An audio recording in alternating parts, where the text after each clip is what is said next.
Hey everyone, welcome back to The Crafty Couple. Today we're making affordable home decor using Dollar Tree items. These are going to be very simple pieces, but in the end are going to look very high end. So we hope you enjoyed today's video and are excited for these modern DIYs. If you do enjoy it, please give it a thumbs up and let us know in the comments which project's your favorite.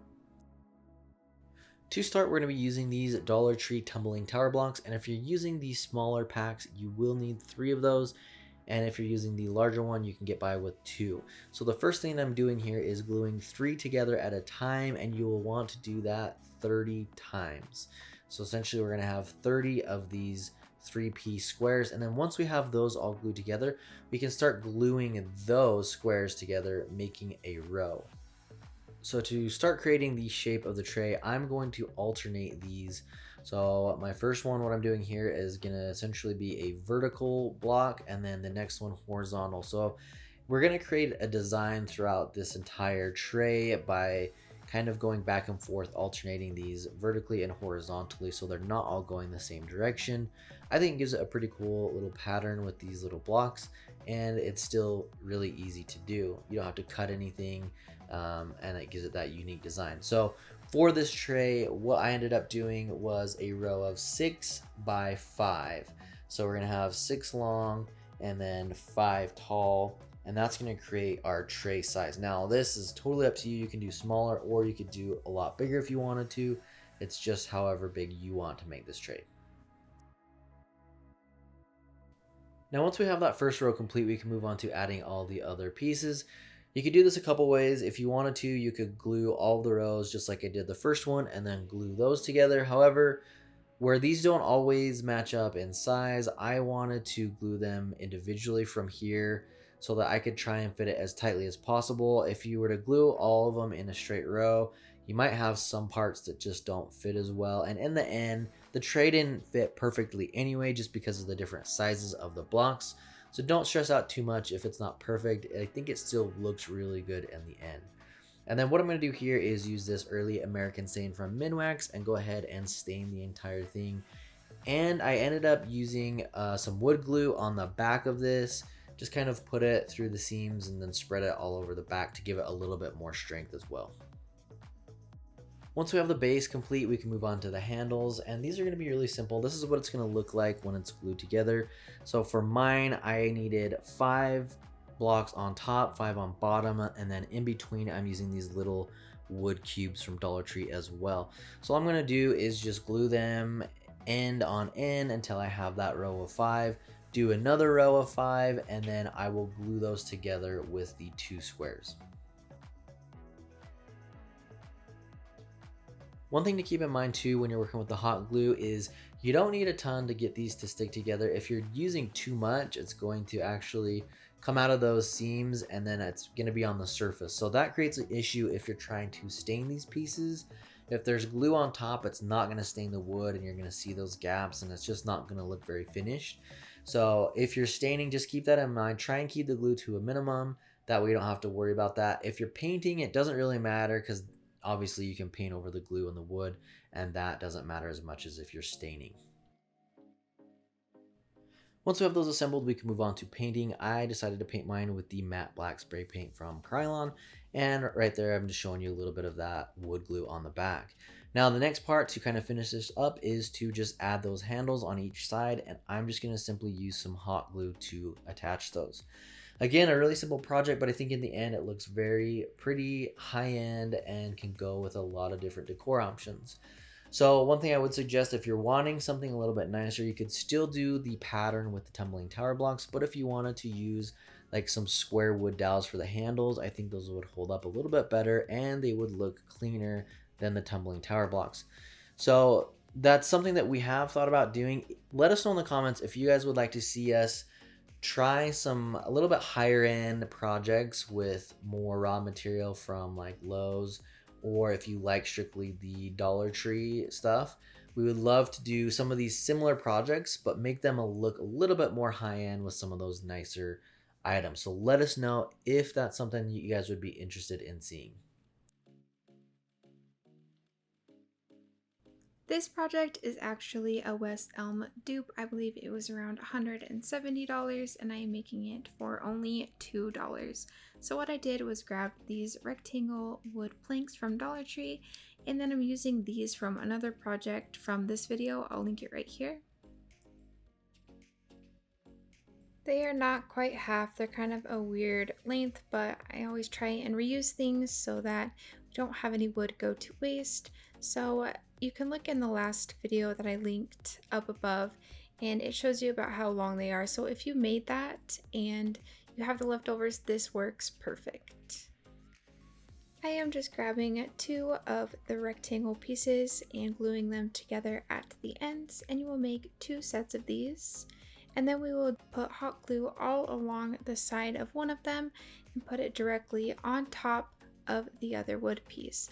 Try and make sure that it gets really close to the other side of the wood and that it matches up really well, because we want this to look very high end. And then I am grabbing 2 of those square pieces and putting them on the sides. If you don't have these already made, just go on to the side and trace it. It just needs to be exactly the same size. To get this to fit perfectly, we are going to put the wood on the outside, not on the inside, and plus it just looks cleaner. Now that we have this all assembled, we're going to go ahead and stain with the Early American stain from Minwax.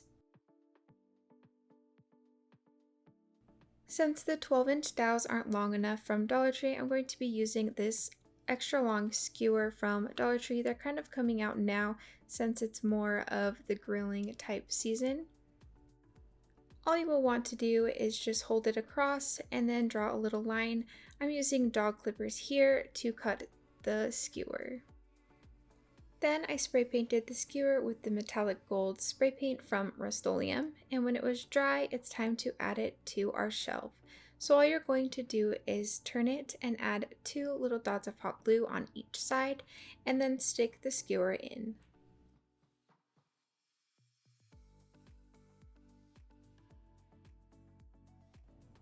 To hang it, I decided just to do 2 picture hangers on the back. I'm sure there's probably a better way to do this, but this is the way that I found works pretty well. And then I decorated it with a bunch of cute things that we got from the Target dollar spot.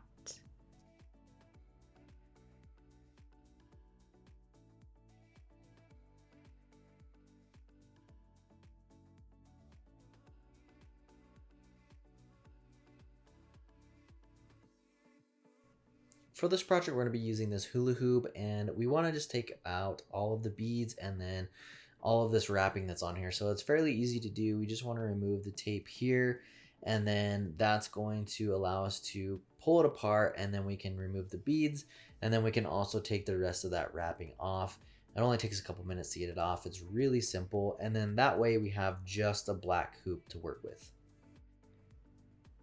So what we want to do is go ahead and pull that apart. You won't need the connector either, since we're going to actually cut the ends off of this. So the first thing that we want to do is get rid of those beads so we don't have those rattling around everywhere. And then we can go ahead and just toss this part right here. And you can do some measurements right here if you wanted to. I just was eyeballing it. I didn't think that it mattered too much if they were even. In fact, I kind of wanted one end to be a little bit higher than the other. So go ahead and cut off just a few inches of each end here. And then this is where we're going to stick in our floral or greenery when we're done. And this is a really simple project, but I think in the end it looks very high end, elegant, and would be perfect for like a wedding centerpiece.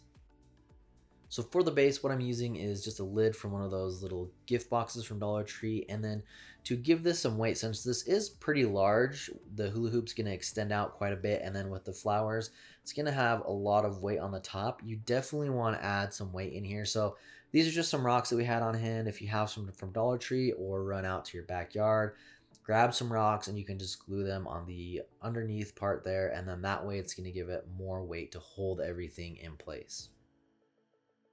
After we've added those rocks, we can go ahead and connect both of these. So I'm just going to use a decent amount of glue right here in the middle, and then go ahead and glue that on. You do want quite a bit on there to hold it in place. And don't worry about seeing the glue. A lot of times when you add glue to something and you paint over it, it actually looks like a weld, like metal. And then I'm just going to use some of this matte black spray paint. As you can see, here's kind of what it looks like. And then we're going to add the floral. So all I did was connected a few pieces of lamb's ear from Walmart and those little floral balls from Dollar Tree, and then stuck them in each end. I think this would look stunning for a wedding centerpiece, or if you had like an entry table, I think this would look really good on there as well. It's been a while since I've worked with these trash bins from Dollar Tree, and I was really excited to try and make this vase that had this wire accent on top. So what you have to do with these is deconstruct them first so that you just have one long sheet. So take off the top and the bottom and then go up the thicker seam on the side. What I like to do just to give it a little bit better look is to stretch it all out. Now I am going to take my Dollar Tree vase and wrap the wire around it. You're just going to want to have a rough measurement about how big the wire needs to be to go all the way around. So just roll it up and then cut the wire all the way up. For my vase, I wanted the wire to kind of come up the curved part of the vase, but not all the way to the top. So I'm just placing it kind of where I want, and then I am bending the bottom wire just underneath. You can cut this off and it would probably look just as good. Once that is adjusted, I'm going to be taking the wire at the top and pinching it kind of together so that it forms to the vase. We want to try and hide the seam as much as possible, so I'm taking off any bulk wire that I see on the very back.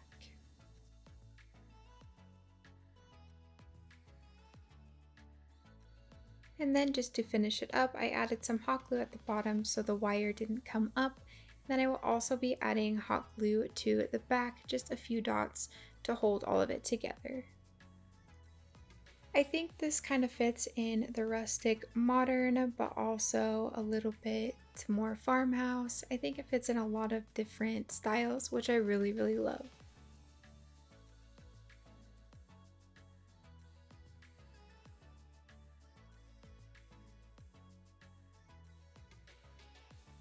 Thanks for watching, guys. We hope you enjoyed today's video. If you want to see more of the Dollar Tree DIYs, make sure to click through right here and check out our playlist with a ton of other videos.